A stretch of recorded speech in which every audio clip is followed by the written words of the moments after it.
one of the big pieces of this course is the Gamespeed model. And so I'll put it up on the screen for everybody to look at while you talk about it, but I'll leave the floor to you. What is the Gamespeed model?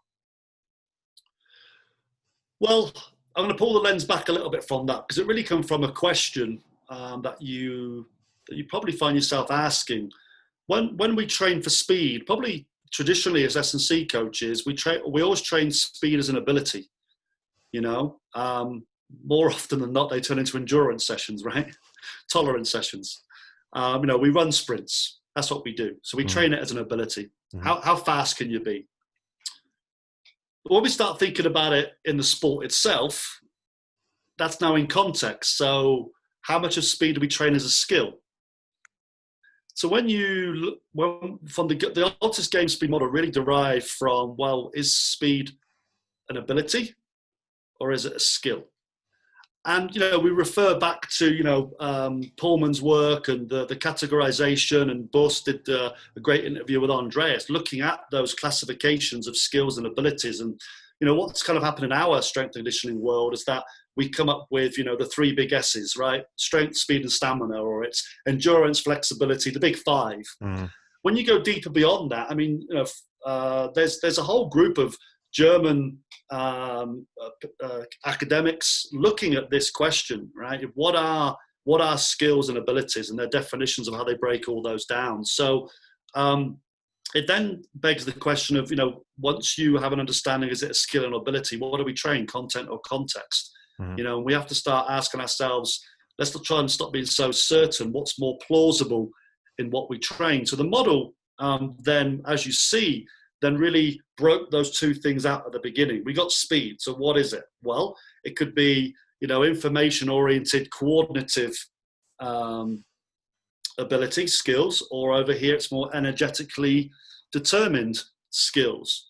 And then from that, it's like, well, again, so what do we see when we play the game? Well, there's decision-making, there is linear speed, and then there's this enduring speed. And linear speed then kind of sits into both of those branches, both information and also energetics. But the enduring speed stuff is, getting the work done. And we broke those down then to the next sort of number of categories there, 10, I think. And so that's really what it built on. Do you kind of see where I'm going with that kind of skills versus abilities kind of conundrum that we're in? Yeah, exactly. And I think it does. Well, it's already really interesting because, like you said, or we talked about this when I had you on previously, talked about how you can coach numbers, but you can coach shapes as well. And so there's that technicality to the sprint itself. It's not just an output thing that you do, and now you layer on top of that the scale of decision making in a game situation in regards to speed into agility, and where you're going to put your foot, how high off the floor are you, can you take that step? So it does, like you said, it puts it into context, and it does make it, that much more complex now that it is in the game context, but it is the gray area that, everything happens in, and we have to, if we can parse out what happens there, then we might get a better understanding of how to actually do our job. Yeah. And I think what it also highlighted for us, and we asked obviously a lot of the coaches, what does speed mean to them? And as you'd imagine, you get a lot of different definitions, meanings of speed. And that's one thing the Gamespeed model then also tries to address is, within those kind of classifications of skill and or ability, clearly it's both, right?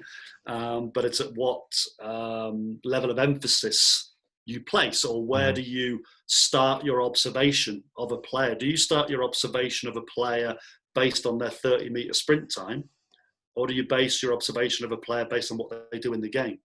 So, are you going to take an athlete first approach, or do you take a game first approach? And traditionally, what do? We test people. We get a battery of tests. We say, this person's fast, and this person fast, and this person fast, and this person. And, if you're 6th in that rank, someone's like, oh, you've got to get a lot faster. You're only the 6th fastest in the team.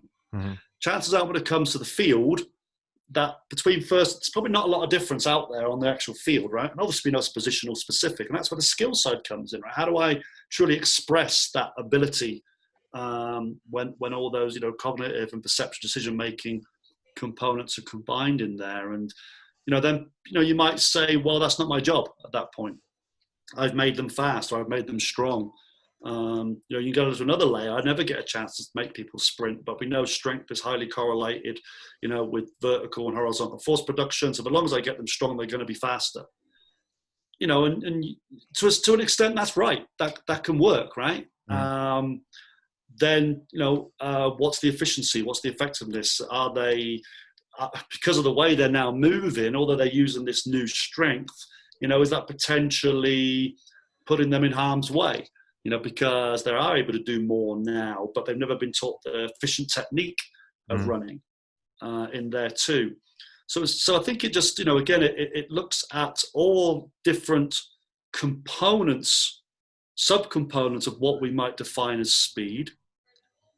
We know there's great people out there who are bigger experts than ALTIS in general around things like, change of direction, maneuverability, perception, action, those things as well. That's why we invited all those people to come and talk and share their expertise in all those different sections of it. And again, readily admitting we struggle with a common language, and partly that is the commercial world. We all want to sound different. We all want to sound super sexy, so let's call it something completely different. But the scientists need to agree on good terminology and set definitions, so we know we're comparing apples to apples. Certainly in the repeat sprintability world, that's a mess. If you've got to look quite carefully at the methodologies to actually see what people are truly assessing in those. So it helps us really examine what we know about our own sports. I think if you look at any of the subcomponents in any of the branches on that model, you can go to your own sport, whether it be rugby, lacrosse, soccer, field hockey, ice hockey, any of those sports, and say, okay, let's do a lit search. Let's see what's known, and then let's find out people who work in those sports and let's speak to them about it. And it almost gives you an opportunity, to research, those different elements. But also, I think the model also allows you to prioritize as well. Then your kind of hierarchy of KPIs of those different subcomponents. Right now, for this team and the way they're playing and the way the coach is setting this up, in a way, which of those boxes, this is the way my mind works, which of those boxes do I blow out?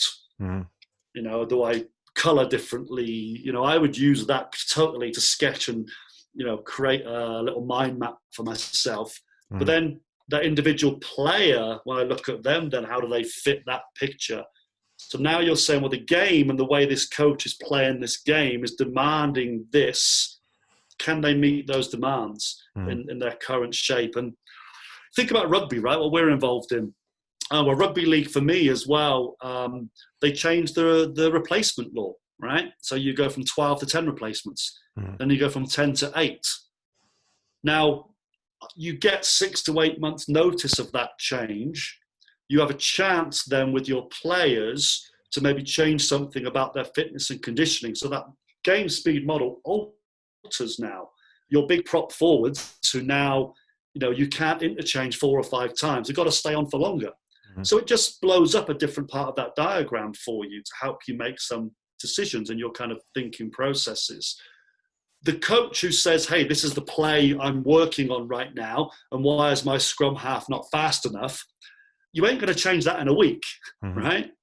As well. And, fascinating conversation with Mark Aston at Sheffield Eagles this week. So I asked him that question. I said, how do you influence game speed?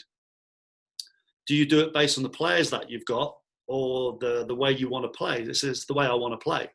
It's how we decide where the start positions are on the field, how we spot defenders, so we're going to roll them over, which builds momentum and tempo, as well. And I said, so then what if you've got a player, though, who doesn't have that ability? to perform that for you. So, well, yeah, it is a process of kind of backwards and forwards in that. But more often than not, he said, I find it's the fact they're not reading the game.